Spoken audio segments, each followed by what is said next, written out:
Welcome to St. Louis on the Air. I'm Sarah Fenske. There's a growing consensus in the U.S. that cash bail is a problem. Here's how it works. In cities like St. Louis, you might wait months or even years after being charged with a crime to get your day in court. During that time, you can only leave jail if you can come up with enough money to prove to the judge that you'd come back for trial. That's called posting bail. You're supposed to get the money back after trial. But many poor defendants just don't have the resources to cover the court-ordered amount.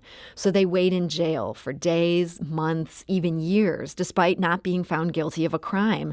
And that's even while wealthier defendants are freed in a day or two, tops.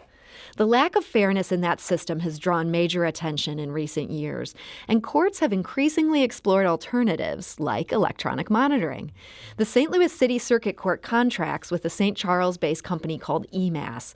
That's an acronym for Eastern Missouri Alternative Sentencing Services.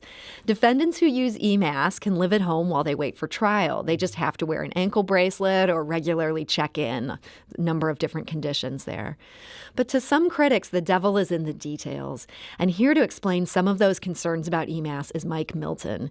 He's the St. Louis site manager for the Bail Project. That's a national nonprofit organization working to reform the criminal justice system. So, Mike, welcome to the show. Thank you. Thanks for having me. So services like EMAS, they sound like a win-win. People facing criminal charges get to stay out of jail while they wait for their trial, and the city saves money. It doesn't have to keep them in jail. What's the catch? Yeah, there's several catches. Actually, I would say EMAS is a lose-lose, right? Well, we're in a space where now we're across the country trying to fight this cash bail system because of the disparities that are attached to them.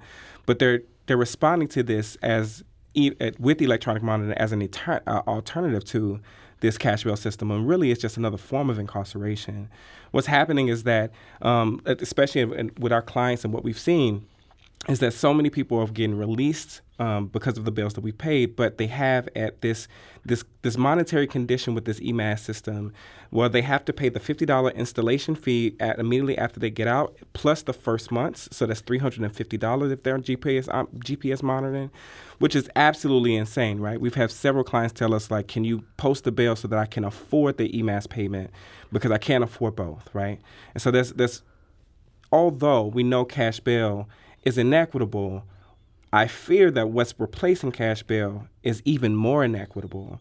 And then there's the dehumanizing aspect of this, right? Like, imagine having to plug yourself into a wall in front of your child every morning to charge this device, right? Imagine the fact that if you don't pay that $300 a month for that GPS monitoring, then you get recycled right back. You get a warrant for a failure to comply. So this isn't just something where you have to pay up. They could send you right back to jail? Absolutely. Yeah, it's a condition of your bond. So if they don't pay that money, then you get a failure to comply with the conditions of your bond, and they reissue a warrant for your arrest, and then you're right back into the system. And so that's exactly what, we have monetized incentives or bail bondsmen, probation officers that's trying to cash in on this movement against cash bail because they know the monetary benefits of it. You're talking about startup costs can be about $350 a month, and then what's the monthly fee going forward? Yeah, so it's $300 a month. It's $10 a day. So in the same way that you have a car note or a loan or any of these things, you have to pay this it's $10 a day, so it's $300 a month. So that does add up. Absolutely, 100%. I imagine for a wealthier defendant, that's a drop in the bucket. 100%. But for people who are living paycheck to paycheck, there's not $300 sitting Exactly. around. So it's still based on wealth in a lot of ways. Wealthy defendants get to continue on with their lives. People who cannot afford this email payment, they get right back cycled into the system.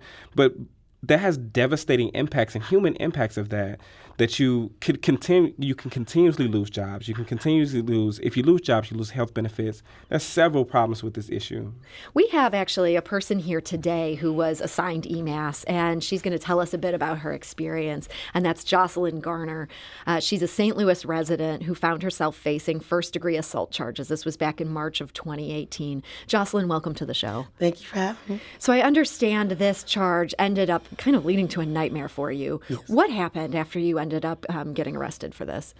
Well, initially they sent me with the highest bail I think ever for someone in my, condition. How high? It was $100,000 cash. Now, this is after they give you the little questionnaire about where you work and how much you make and how much your assets that you have and all this stuff. Where, from being a bartender and a waitress, do you think I can come up with $100,000 cash only? That's a lot of money. Right, and from my understanding, cash only, you don't get that money back. But it didn't matter because I didn't have it anyway. You know what I mean? So did you end up then doing some time in jail? Oh, yes, definitely. So I ended up in there for about 6 months, and then finally we got a reduction after, a couple of court appearances and stuff like that. And thank God for, Mike Milton and the Bell Project, they were able to come through and pay that bond. But, I mean, like he said, it's still kind of a lose-lose because when I got the bond, it was with the condition that I took the EMAS. Okay, now that's something that I didn't know until after after I made bail. So I had to show up the next day with $350. Now, mind you, I'm coming off a 6-month incarceration. I didn't have no job. You've been stuck in there for 6 months. You lose your job at that point. Exactly. I lost jobs, housing, my family, everything in 6 months. Where am I going to get $350? So what did you do? Well, I cried and I begged and I pleaded to the lady, and she's no longer there anymore. I'm glad I can say this so that way, it's not to get her in trouble. But, I begged this lady. I told this lady, I was like, ma'am, I just came off of a 6-month stint with nothing. Yeah. I'm like, if I have to pay this $350, I'm going right back to jail. This is not fair.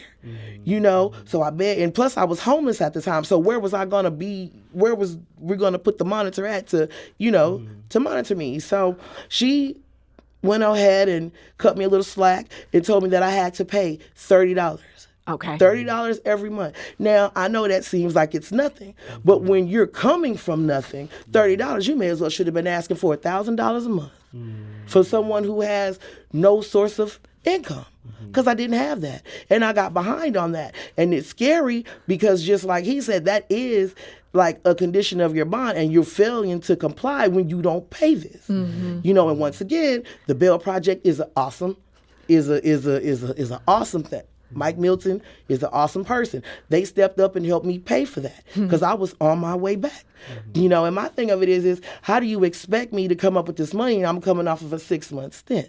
I mean, and that goes for, other people that actually that didn't get this pass, that didn't get this blessing. That's pushing them back to like a life of crime because you have to come up with this money or you going back to jail. Now, I don't know too many people that got trust funds and that just got money just stored up somewhere. You coming from a 6 to 8 month stint, you can just pay $350 just out the blue. Now, Mike, hearing Jocelyn's story, and I know you're familiar with it, but is this fairly typical, what she outlines here, in terms of you guys post the bail or post the bond for her bail, and they still want her to have to come up with this electronic monitoring money? Yes, in fact, I think there's been an increase as a result of the work in bail reform happening around the country, specifically. But now they're turning to this. Now they're turning to electronic monitoring because they view it as an alternative. But what we have found with the almost 3,000 people that we post a bail for, over 90% of those people have returned back to court without their money being on the line. Jocelyn, would you have returned to court if you didn't have this monitoring and you didn't have money on the line? Would you have still showed up for those court dates? Of course, I was still going to show up for it. Why not? You understand what I'm saying? It's giving me a chance to fight it from the outside. I don't want to run. I don't want to have this stuck over my head, for the rest of my life. I guess it's safe to say nobody wants to live looking over their shoulder like that. So yeah, I would have definitely went back with or without this. And my thing about the EMAS thing, let me just say this. For that to be in a sentencing alternative, oh my God, I just went blank. You lost your train of thought. But you feel like this is not a good sentencing alternative. It's really not. It's not, because it's not helping anyone. Well, Jocelyn Garner, I want to thank you so much for sharing your story today. We actually have a third guest who's ready to join us right now, who's going to answer some questions about how this works in the city and hopefully speak to some of these concerns that you've outlined here. So thank you. And just a reminder for those just tuning in, we're talking to Mike Milton. He's the St. Louis site manager for the Bail Project. And we just heard from Jocelyn Garner, who's a St. Louis resident who's found out what it's like to try to deal with these EMAS conditions. And we're joined now by Judge Rex Burleson. He's the presiding judge of the 22nd Judicial Circuit of Missouri, and he joins us by phone. So, Judge Burleson, thank you for making the time to be here today. Thank you, Sarah, and thank you for asking me to call in on this important discussion here today. Yeah, Judge Burleson, I did want to start with asking, how do judges in the city decide who should use EMAS versus who's just free to go and need to report back for their court dates? Sure. Well, Sarah, if I could first address Mr. Milton's, some of the things that Mr. Milton mentioned, because they're frankly not true. Sure. He says that the indigent are required to put up $50 excess for installment of GPS and pay $350 a month. That is not true since last July. Since last July, 220 defendants have been provided GPS free of charge, the installation and the monthly, through a grant that was secured by the Jimmy Edwards, the Director of Public Safety for the city. And so when he says that this is going on, and I think his words were fairly typical, that is untrue. Well, so when you say those 220 people, is that pretty much everybody in the system who'd be using EMAS, or is that a smaller percentage of it? What it is at the initial hearing, which takes place within 48 hours arrest, a judge looks at the financial capabilities of the detainee or the defendant, and if the judge determines that they're indigent, then the judge further determines that a GPS monitoring is indicated, then he'll put on that order that he or she, the judge, determines that they're indigent. And when that order is given to the private service provider, in this case EMAS, then they fit and they monitor free of charge to that indigent defendant. They bill the circuit monthly, and that bill is paid through the grant that Director Edwards has secured. So is that happening? All the judges are routinely trying to sort out these indigent defendants so that they can be put in that pool, or is that up to the individual judge to assertively do that? What we created as of last July is a system. It's called Division 16B. Mm-hmm. And we have 17 different judges throughout the year rotate through on a weekly basis through that division. And that is the only source of bond setting within the first 48 hours after someone has been arrested on a warrant that a bond has been set normally by a duty judge. So it's the the weekly judge that rotates through there that will make through that 16B, that will make a determination on indigency, and with that determination, the detainee or the defendant, if it's the judge's decision that GPS is indicated, then they're fitted, and then that's free.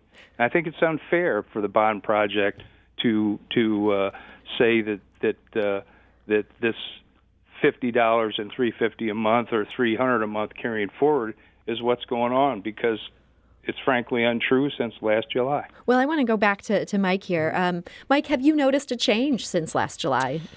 I've noticed several things. One of the things that I've noticed is that there's more of a consideration, and I think that was a response to the letter that the Bail Project, our City Defenders, ACLU, have all made in order to make awareness of this EMAS change. Because you guys did come out swinging against EMAS more than a year ago. Exactly. So, I mean, credit to Judge Burleson and the committee, the CJCC committee, who really considered the letter. But really what we're still seeing, right? Like, one, I have several questions. One, what is the method and assessment in which we can determine the person's ability to pay, right? And then, that's a major fact, right? Because in 16B, who's taking into account that the fact that the person can afford this, right? So that's number one. The number two, we're still seeing clients, not even just in St. Louis City, but across the region, St. Charles County, which is the largest distributor of this, St. Louis County, who have several different methods, right? But also St. Louis City, where we're still posting bail for people and still have to figure out a way to advocate for them for that to be free. So yes, we have seen some changes, but what we need to see is a complete diversion away from using these systems, because this is still people who are presumed innocent under the law, right? Judge Burleson, I'd love your response to this. I mean, do you feel like EMAS is important if we can find a way to make it work for indigent defendants? Does that take away any concerns for you? This is a good system, or do you also have some bigger picture concerns? Well, we first start off when Missouri decided to, in the 90s, to not to monitor probationers, and it's hardly ever been there has hardly ever been a process out there to for private monitoring of those who are waiting for trial. So the ability to get a private service to do this monitoring, and thus allowing victims of crimes to feel better when they know that the person alleged to have committed a crime upon them is being released, although with some type of monitoring, that gives them some satisfaction in a situation where a judge feels that the defendant shouldn't be kept without bond. So yeah, I think private services such as EMAS do provide a good dimensional service to the courts. Mm-hmm. And I know that judges in the 22nd Circuit are satisfied with the services generally that are being provided. Now, your former colleague, Robert Dierker, told the New York Times, every judge's fear is to let somebody out on reconnaissance and he commits murder, and then everyone asks, how in the hell was this person let out? With GPS, you can say, well, I have him on GPS. What else can I do? Mm-hmm. Do you feel like that's maybe a common attitude among judges in the city? Well, that's a common attitude of judges in the city, and it's a very, very common attitude on judges who face election every 4 or 6 years. Sure. In the circuits that are not under the Missouri plan. Mm-hmm. So, Sarah, when a judge sits in the courtroom and has a victim and the victim's family in the courtroom at a bond hearing, and hears their side, and also hears the defendant and considers the charges, and hears that and understands the rights of the defendant, as was mentioned earlier, that the defendant is presumed innocent and has some very important rights. Mm-hmm. So there has to be something there in the middle that is available for a judge to do, rather than following exactly what the victim wants, and that is for the defendant to stay in jail, and following what the law may very well demand for the defendant, and exercising the defendant's rights. So sorry.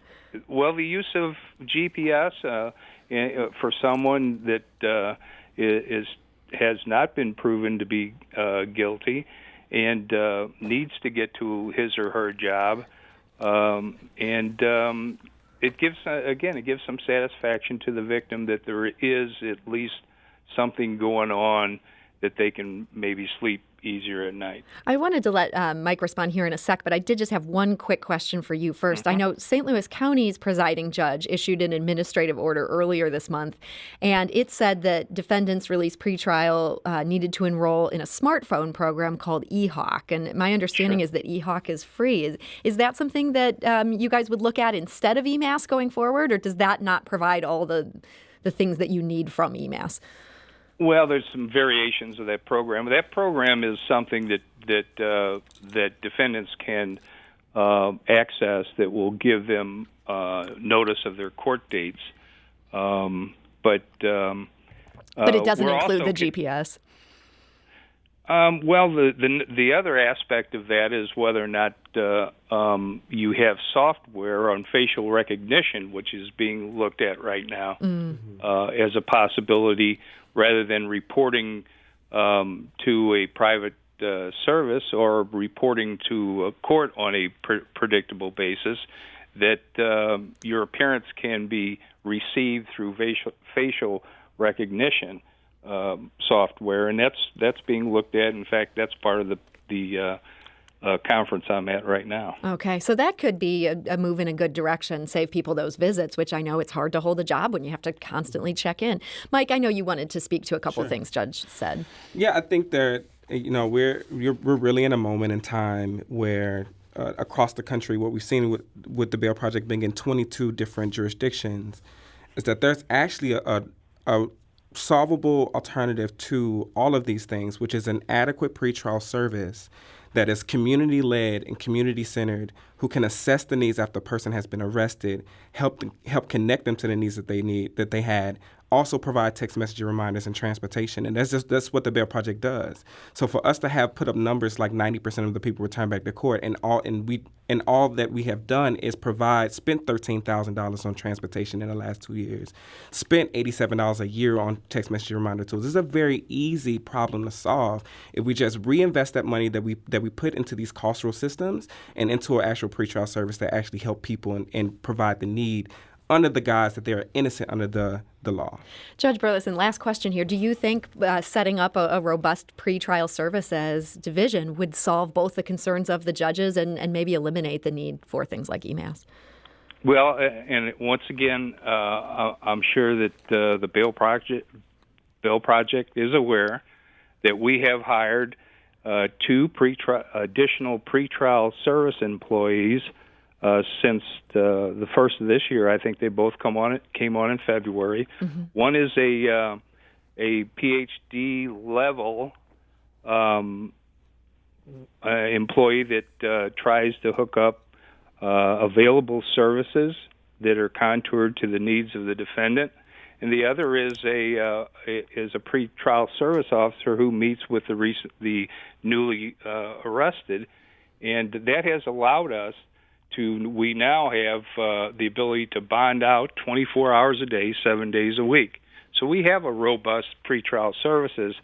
And in this moment in time, yes, there is the opportunity to get this right, but it only gets right in this moment in time is only best served by accurate information. Mm-hmm. And I believe what I've suggested during this call shows what the accurate information that is actually going on in the 22nd Judicial Circuit. Well, we do want to thank you for your time today. Unfortunately, we're out of time. I know there's other things Mike would probably love to say here, but Presiding Judge Rex Burleson, thank you for joining us. And Mike Milton, Site Manager of the Bail Project, thank you for being here today. Thanks, Sarah. This is St. Louis on the Air on St. Louis Public Radio, 90.7 KWMU.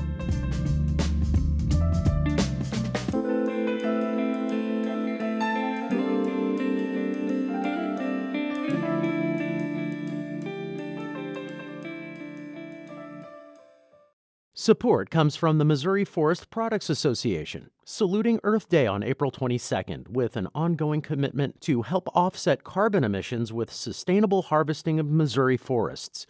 Details at choosewood.com.